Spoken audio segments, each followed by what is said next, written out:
Hey everyone, this is Lars Hedenborg here, and I wanted to bring on Damon Gettier, a client of mine. We've been working together for some time, 7 or 8 months or so now, and I admire so many things about Damon. He probably wouldn't say it exactly in those words. You'll get to know him here in a second, but he has done, before I met Damon, did amazing things in his business. He went from heavy REO business, and on the flip of a dime, shifted over as the REO market sort of dried up a little bit, shifted over to general brokerage sales, and was selling over 200 homes when I met Damon.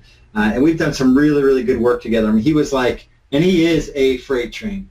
He goes, and I admire that most about him.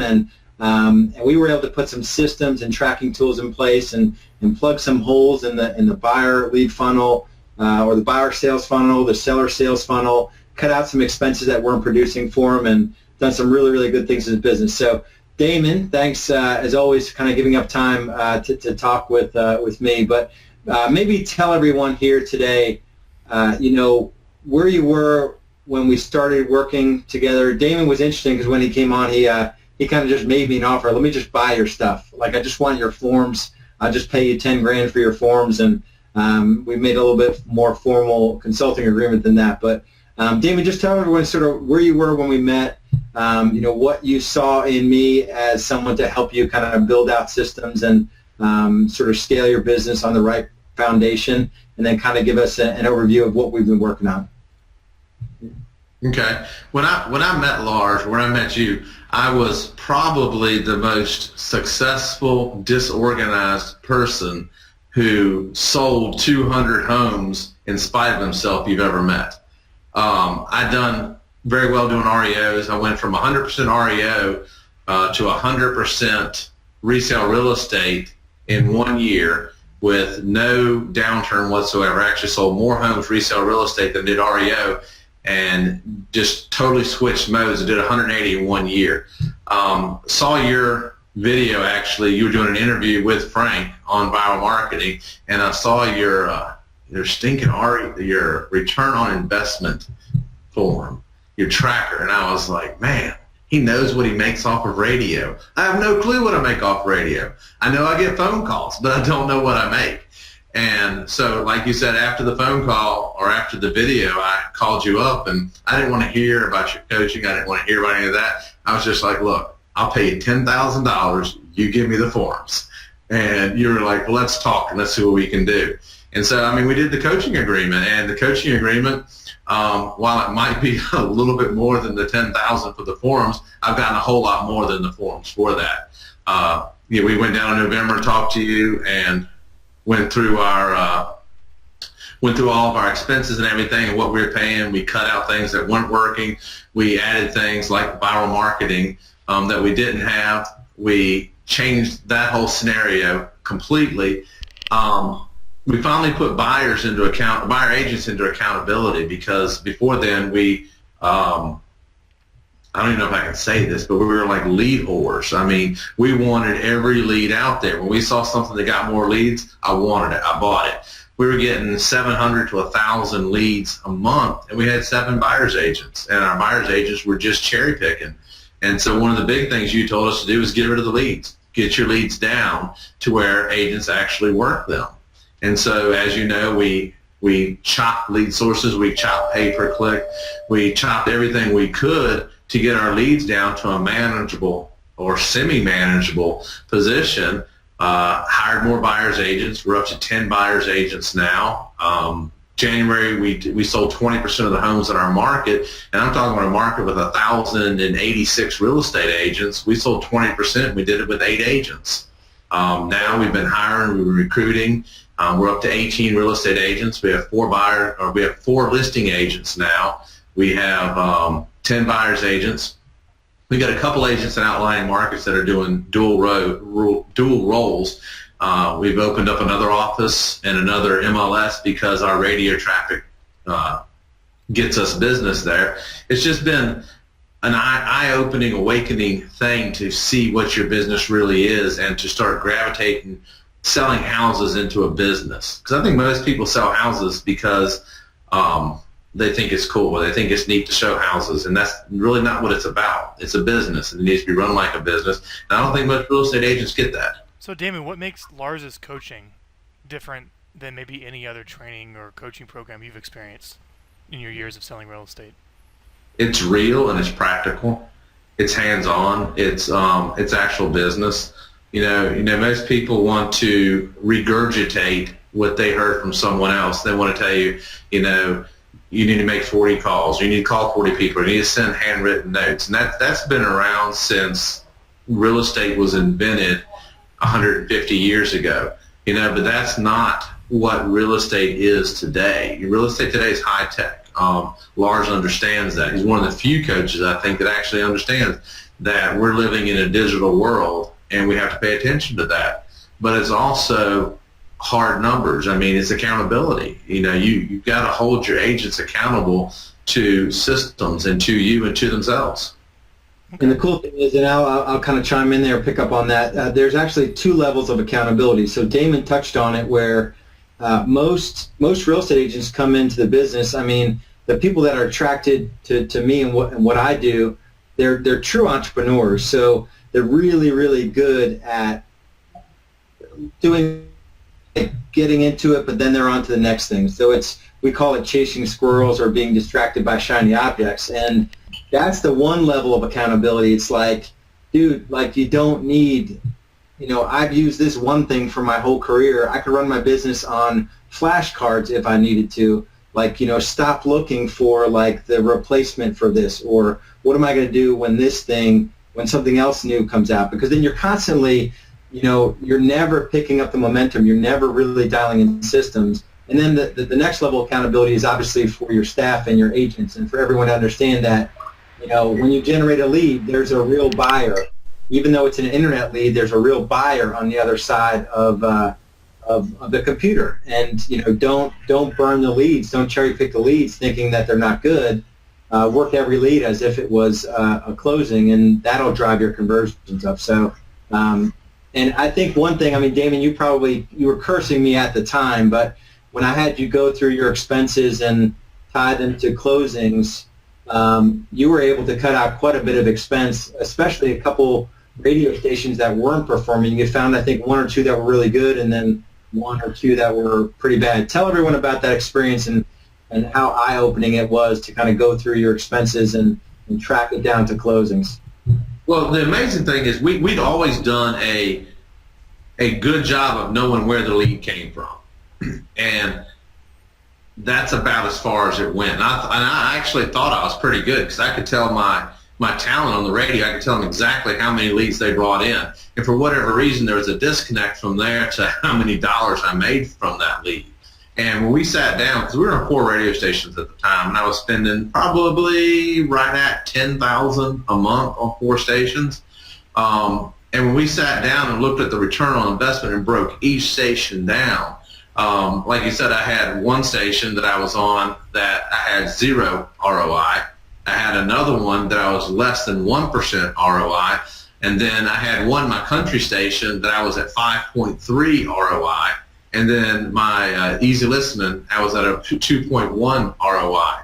And so when it came down to just dollars and cents, we cut 2 stations immediately. We already used to spending the money, so we rolled that over to the country that was giving us the 5.3 ROI.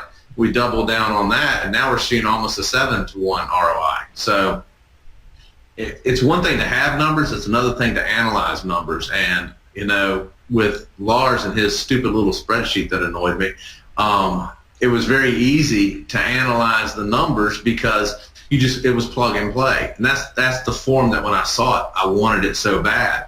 But it's not just that. And Lars, I'll touch on it. When we sat down and we were going through where I was spending money, you asked me about Vulcan 7.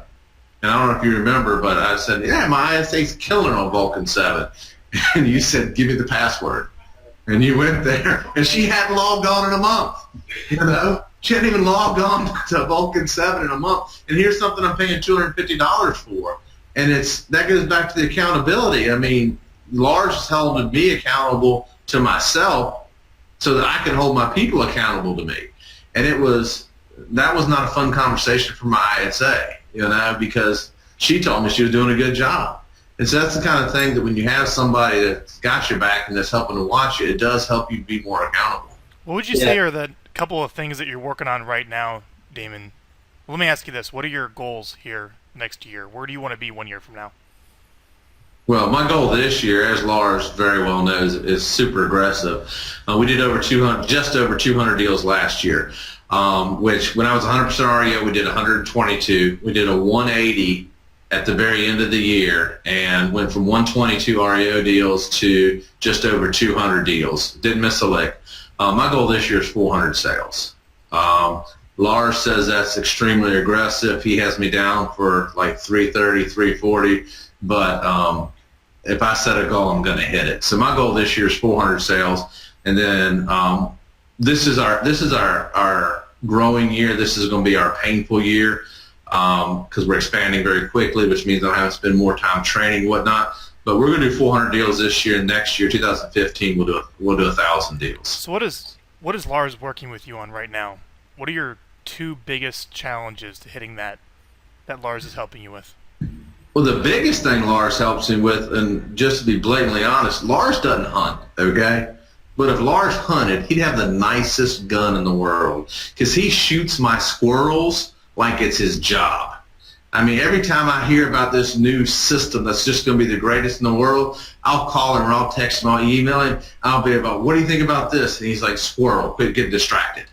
And that's always been my weak link, I guess, is I see a shiny new object that somebody's talking about, and I want to go do that because that's got to be easier than the basics. It's got to be more successful than the basics. And so that's probably, as dumb as it sounds, that's probably one of the number one things. But the other thing is getting my agents into a rhythm and into a system. Lars has his seller system so ironed out. Everybody concentrates on buyers, and you hear about buyer leads, and everybody wants to buy more buyer leads. What most agents don't realize is that buyer leads all come from listings. If you don't have the listings, you're not going to have the buyer leads. When I met with Lars, and this is embarrassing, but when I met with Lars, he asked us what how much business we got from sphere of influence and past clients. And out of 200 sales, I can't remember Lars, it was either 6 or 7 sales. Lars is like 30%, out of sphere and past clients, which is why we hired Harold. But, we're at like 4, which is what, 2%? It's embarrassing. Sign calls. Our sign calls, we sold 8 houses from sign call. I think Lars sells 70-something from sign calls. We had no tracking or accountability for that. That's what we put into place. We're still tracking that. We're getting harder on it, on our agents, because most independent agents, if they get 2 or 3 sign calls a month, they're going to sell a house from that because they're going to get those 2 or 3 calls and they're going to dog them to death because they're not getting any more leads. We, at these large teams, have gotten so adept and so good at getting leads that we have to train our people, both our seller agents and our buyer agents, to actually work those leads in a competent manner to turn them. And that's the biggest challenge that we have, and I think that's the biggest thing that Lars and I work on is making sure that we train our people and hold them accountable to those leads because we're paying thousands and thousands of dollars every month to get the phone to ring or to get the email to come in, but those leads have to be handled like it's the last one you're ever going to get. And that's the major accountability sessions that I think that we're working on. Lars, do you have any questions? We got about 2 minutes left for Damon here. No, one thing I'll add too. Damon, and I say this, with love. He is like a bull in a china shop. There's one part of what I think we've worked a little bit on too as well. And when I first got into real estate, not only didn't have sales experience, but it took me several years to learn how to approach people and, teach, why accountability is important and do it in a way where they understand it and how it's going to benefit them. So that's another sort of angle that we work on as well. What does Damon need to bring to his team? And the bull in the china shop is great, and it's going to serve you well. You will get to your 1,000 goal.